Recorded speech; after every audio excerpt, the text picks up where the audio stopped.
We're here, parshas Valera. We're going to start with the Kamarna. It says, "Vayomer Hashem Hashem im emtza b'stoyim chamishim tzadikim b'tzei chayir v'sas lechol hamakom ba'avuram." Right? If I find 50 tzaddikim in the city, I will destroy them. Right? So we see Hashem said to Avram,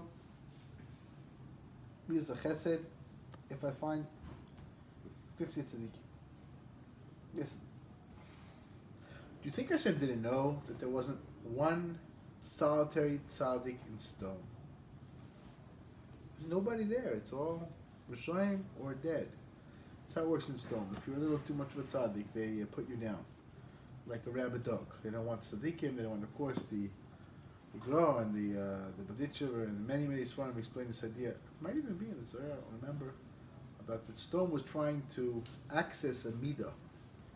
They wanted to live on midas adin. That's what they want to do. Midas adin. Din, everything's din. It's not his karma, this is karma. That's it. It's your Muslim. Too bad. We don't give him charity. You don't. That messes with the heavenly decrees. That's what they thought. And you know the famous story with the. I heard this also. Saw this brought down. Also, Hashem the Baditcher. It could be both. Where people were supposed to only call them when there's a new decree in motion, doing something new, something old, rehash old things. Suppose they wouldn't go. They don't want to be there. Passed a little more probably for the Baditcher, but I'm not sure actually. And the just because I don't think the Gro was mishatif in any of the technical, but I'm not sure if that's true actually.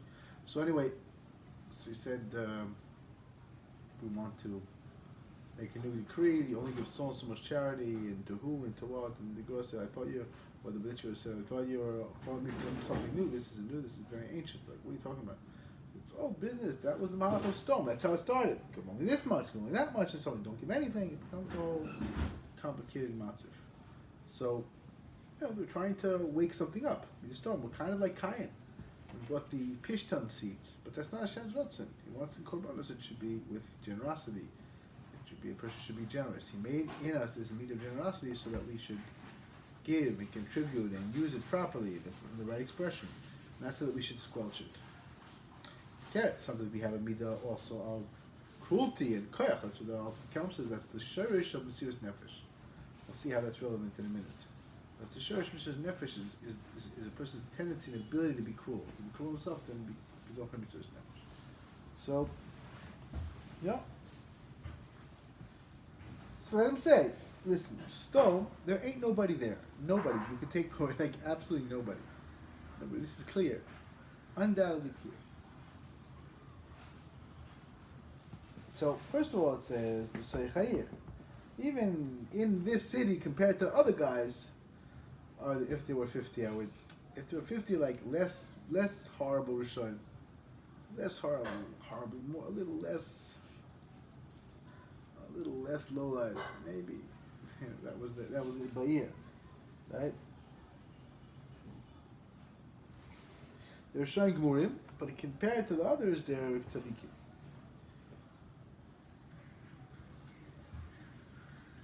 He said, and there isn't 50, there isn't 40, there isn't 3, and there isn't any. Even like that, there's nobody there who could be tzaddikim compared to their low level, right? But he answered in accordance to what Avram Avinu asked. Right? He waited till he finished every dibur, answered each thing.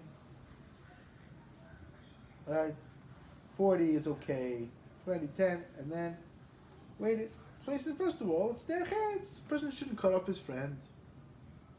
It's mavid, it shuts him up. You have to take him here where he says this is coming from. The person does his tendency. Sometimes it's good to like kind of get a person, this isn't and that is, and that isn't and that is, to figure out how to say something in a way that's not going to just make a person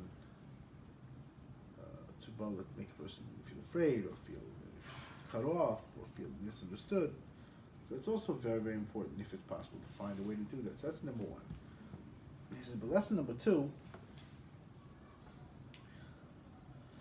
So lesson number 2 is to understand that there's a level of Moshe Rabbeinu.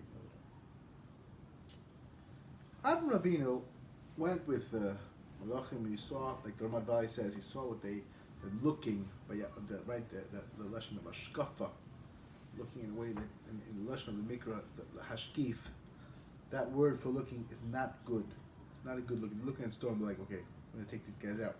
And Avram understood there's a problem here. The Ramad Valley says, Hashem said, listen, I should really be Modir to Avram. Let's see what he'll say. So he told Avram. And Avram went with them. Part of it, he wanted to go with them. Number one is he just wanted to Levia. Right? The Zohar, according to the Zohar, he knew they were Malachim. The Zohar said, knew the Malachim. He wanted to get them a Levia. He wanted to escort. He escorted everyone. He wanted to escort them. They were in earthly form. That's why he called them Nashim. That's what the Zohar learned. He said, that's what he said. Since he wanted to, Avram wanted to be mapped to the din. He wanted to sweeten the din by going with them his midah of chesed. So Hashem gave him a chance, and then it didn't exactly work out. But Moshe Rabbeinu was something else. He was Moshe Nefesh Ad Gedi Akach. No, if not, wipe me out. V'im ayin machini now. Ayin machini now. It doesn't say im loy.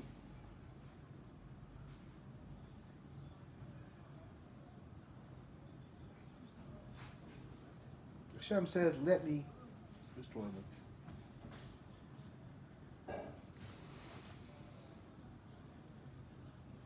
Right? Let me destroy them.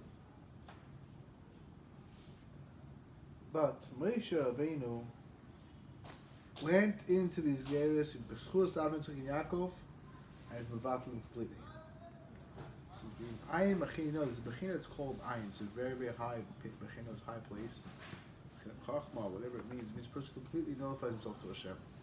And then it's possible to completely, totally destroy all Xeris souls, every bad decree. Right? He said not only that Xera, but he was Muvatal Xeris till the end of time. Very powerful thing. Right? Right, the Zohar says he was Meiser Nefesh on the door of Mashiach, on our door. No, not letting him go. I'm not Mevater. The Gula has to come in Rachamim. Nandin. We're not leaving anyone behind. Because Din, he says, who knows how many, maybe 2 or 3 in the city, 1 or 2 in the city, it's not so good. Who knows who's holding by Din? Moshe Rabbeinu took care of it. He totally nullified the dares to the Ayin Elyon and went into things until the very end of time, especially the later generations. So when Nachman talks about this aspect that's called bittul, totally nullifying yourself to Hashem, it has a tremendous koach. Tremendous koach. Master says it can also be battle all day and all. Just nullify yourself. You're searching for Hashem. You're looking for Hashem. There's nullification. It's a very, very high level. Tremendously high thing to do. So it's one of the things we can learn from in the parsha. You know, the Rav Nosson, I guess I won't do this piece of Rav Nosson because I'm talking out now quickly, but the Rav Nosson says it, he says there was like a kind of a development. Noach didn't save anyone. He said after he destroyed, wow, Hashem destroyed the wall. Hashem said, Raya Shacho, idiot shepherd, now you speak. Avraham Avinu tried to deal with Stoim. His chuslot was saved. He tried, but he didn't know the Rachmei Hashem.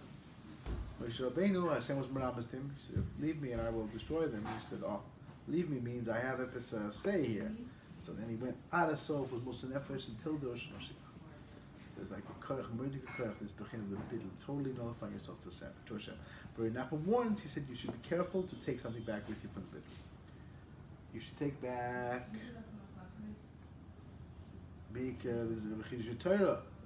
You should take back some epiphany, some insight to sweeten his situation. Because very often a person will battle himself due to a difficulty. Just like Moshe Rabbeinu here. It was a difficult, a big zera, and he was battle himself. We also battle ourselves due to a zera, due to difficulty, due to dinim, due to kindness. So if you don't bring back something, so what happens is you're in this place where it's even worse because you were in this very sublime, beautiful connection. Now you come back and oh man, my life is horrible. What do I do now? To come back with a little something, a little schachas, at least a little sense of renewal, and preferably with some kind of chiddush, some kind of an epiphany understanding. You know, it's this idea of that Nelson certainly talked about this idea of borrowing simcha. He said everything's going to be just fine. It's all going to turn out okay. So should you why should you think now? Why should you worry, fret? Okay, take care of it. You take care of it. Make your tablets. Don't just sit around and say, "Oh, it's going to be okay." Try to do what you can do, but worry is not going to help you. Unless you could channel it right, it's already channel it fine. But otherwise, worry is not usually not a positive thing. Guilt is generally not a positive thing. That's not going to help you. So a person has to learn how to connect to Hashem and bring something back. Bring it back. So yeah, we have this idea of like borrowing. I want to borrow. I can bring back this idea. Borrow. It's going to be fine. He doesn't say. Borrow. You don't have a reason to be joyous now. You can't connect. You have a reason. Of course, it's Zamra. Sometimes you just can't connect to Zamra. So one way to get around it is say, okay, I'm borrowing this. I'm borrowing it. It's okay. It's going to be okay. So borrow. Everything will be fine. You know, Valera Sabatka, I don't know if I told the story recently, but Valera Sabatka, he was thinking of sending his grandson. I told this? I don't remember. He's thinking of sending his grandson with someone to try to like kind of go over the border. It wasn't exactly legal. He had a passport. He didn't have a passport. A whole mice. It was a little bit dangerous what they would do. For some reason, they couldn't arrange it. I'm sure he would arrange it in a legal way. In those times, it was very, very difficult, and they were going to learn. Whatever exactly was going on, I'm sure he would have done it up and up if it was at all possible. And I'm sure also that the law was not really a fair law. If he was a Jew, whatever it was. So, you know. So he's like, yeah, I guess you can go with this bacher. But then he saw that the bacher was very morose. He was worried, chumros, who knows, like, I was Yotze, I wasn't Yotze. So he called the grandson and he said, tell him that you can't go with him. He said, he doesn't understand, that is simcha shem mitzvah, I have fear for your very lives. You have to be, you can't be, if you're so down and you're so, you know, it's not good. It's attracts dinim. It's like a magnet. You don't want to be that way. You want to be happy as much as you can, whatever way you can. You know, so the borrowing. So it's a beautiful, beautiful lesson.